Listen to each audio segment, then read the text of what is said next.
Suid-Afrika het in terme van rasgebaseerde diskriminasie waarskynlik die slegste wetgewing in die wêreld. Daar is nie nog so iets nie. Wat betref werkgewers verplig nou om werknemers aan te stel aan die hand van die kleur van hulle vel. En daar word in voorgeskryf in kategorieë, soos op 'n spreadsheet, hoeveel van elkeen kan jy in diens neem en hoeveel mans en vrouens en dan 'n paar persone met gebreke. Die insluiting van Suid-Afrika in 'n Amerikaanse artikel 301 ondersoek oor onbillike handel en dwangarbeid plaas nie net handelsverhoudinge onder druk nie, maar hou ernstige risiko's vir werksekerheid in.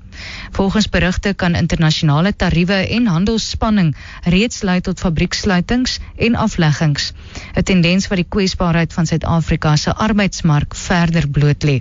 Gerard Papenfoes, uitvoerende hoof van die HASA, sluit by ons aan. Goeiemôre Gerard.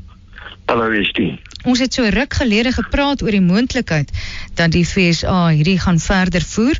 Wat het intussen gebeur? Ja, dit is nou daar, ons is een van 60 lande wat ondersoek word. So dit is 'n baie wye ondersoek. En dit het twee elemente. Die een is of daar dwangarbeid in jou land toegepas word, en die tweede deel is of daar diskriminerende praktyke is. Nou, Suid-Afrika doen nie dwangarbeid nie. Ek weet dat daar spesifieke wetgewing daarteen. Dit mag waarskynlik iewers gebeur, maar ek bedoel, as jy wetgewing daarteen het, is dit goed genoeg. Maar die ander deel rondom daai vraag is, voer jy produkte in wat vervaardig word in lande waar dwangarbeid plaasvind. So ek dink in daardie geval kan ons dalk tekort kom. Maar dit is nie noodwendig sleg nie, want er is baie goedkoop produkte op ons mark wat eintlik behoorlike produkte vervang. So ek dink nie dit is noodwendig negatief nie. Amerika doen dit met alle lande en dit gaan sleg lyk vir ons as ons die praktyke toelaat wat goed ingevoer word van lande waar dwangarbeid plaasvind. Maar die tweede element waar ons definitief baie erg van kort kom is die kwessie van diskriminerende praktyke. Suid-Afrika het in terme van rasgebaseerde diskriminasie waarskynlik die slegste wetgewing in die wêreld. Daar is nie nog so iets nie. Wat betref werknemers word werkgewers verplig nou om werknemers aan te stel aan die hand van die kleur van hulle vel. En daar word in voorgeskryf in kategorieë, soos op 'n spreadsheet, hoeveel van elkeen kan jy in diens neem en hoeveel mans en vrouens en dan 'n paar persone met gebreke, fisiese gebreke. So verder, as jy met die staat wil besigheid doen of met maatskappye wat met die staat besigheid doen in terme van die BEE-wetgewing, moet jy 'n meerderheidsaandeel in jou maatskappy vir iemand gee wat die regte kleur is. So dit is vernietigend. Ek bedoel, dit is nie heel ver te soek om dit te kry nie. Dit staan op die wetboek. So ek dink ons gaan tekort kom daar. Daar is geen kwessie nie. Nou die eerste deel dink ek is positief. As jy dwangbare arbeid laat plaasvind, dan sal ek sê nee, dit moet stop. En jy moet ook nie van lande invoer wat dit doen nie. Ek dink dis reg. En Suid-Afrika is heigelagtig. Hulle hou hulle self voor. Ons regering hou homself voor met dat hulle vreeslike hoë morele waardes het. Wat ons nou weet nie die geval is nie. En tog het ons handelsvennootskappe met lande waar dwangpraktyke plaasvind.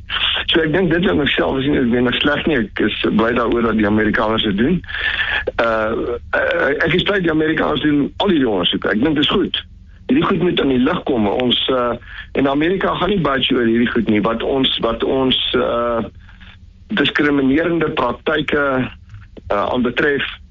Hierdie is een van die voorwaardes deur die FSA. Hierdie moet opgehef word as Suid-Afrika normale handelsverhoudinge met die FSA wil hê.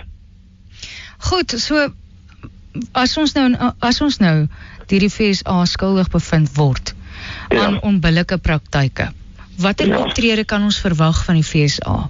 En watter arbeidsmark gaan die swaarste getref word daardeur? Wel, ek dink die manier wat hulle ons gaan straf is met tariewe.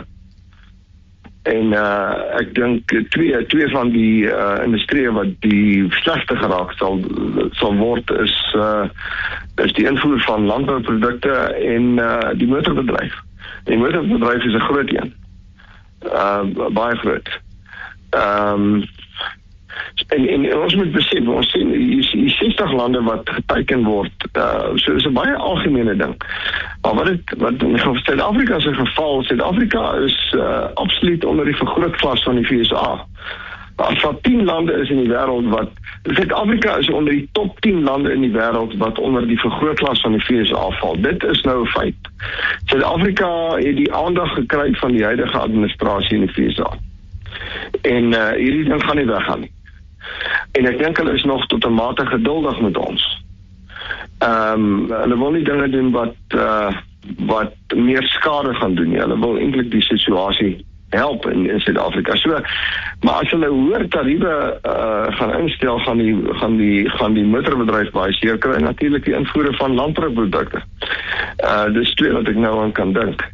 Daar's waarskynlik ander industrieë wat ook geraak sal word. So dit as sulks kan baie nadelig vir ons wees en dit kan verseker werksgeleenthede voorstel.